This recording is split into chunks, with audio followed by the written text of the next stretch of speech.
Voici un point complet sur la polémique autour du retour de la méthode Pintus au Real Madrid, Liga, contexte qui est Pintus et pourquoi son retour fait parler Antonio Pintus, et le préparateur physique italien mythique du Real Madrid, souvent crédité pour la condition exceptionnelle qui a aidé le club à remporter plusieurs Ligues des Champions sous Zidane et Ancelotti. Il est célèbre pour ses entraînements très exigeants et surtout pour l'usage de masques d'entraînement à hypoxie lors des tests physiques. Après le départ de Xabi Alonso et sa volonté de ne pas intégrer Pintus à son staff, ce dernier avait été relégué à un rôle secondaire. Mais avec l'arrivée d'Alvaro Arbeloa comme entraîneur principal, Florentino Pérez a imposé le retour de Pintus dans une position de pouvoir sur la préparation physique de l'équipe, une décision qui a directement participé au changement de coach.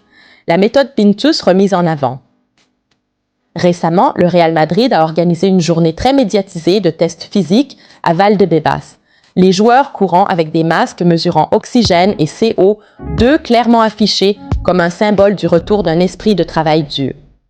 Le club présente ce retour comme une manière de renforcer l'endurance, la condition et surtout de ne plus arriver fatigué dans les fins de match, un problème qui a coûté des points récemment. Pourquoi c'est polémique?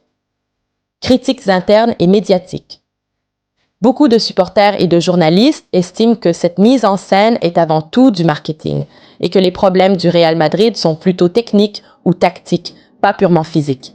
Certains pensent que blâmer l'ancien staff physique ou Alonso pour la condition des joueurs est injuste. Réaction sur l'efficacité réelle.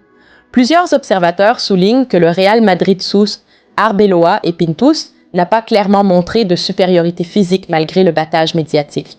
Des doutes existent aussi sur le lien entre l'intensité de l'entraînement et le nombre de blessures ou la récupération des joueurs.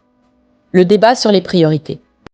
Pour certains critiques, concentrer le travail sur la préparation physique de manière spectaculaire ne devrait pas éclipser l'entraînement tactique et collectif, surtout avant des matchs décisifs. En résumé, la reprise en force de la méthode Pintus avec ses entraînements exigeants et ses fameux masques est devenue un sujet de débat au Real Madrid et dans la Liga. D'un côté, la direction veut symboliser une volonté de travail dur et de maîtrise physique. De l'autre, beaucoup estiment que cela ne répond pas aux problèmes structurels de l'équipe et sert davantage à faire de la communication qu'à améliorer réellement la performance sur le terrain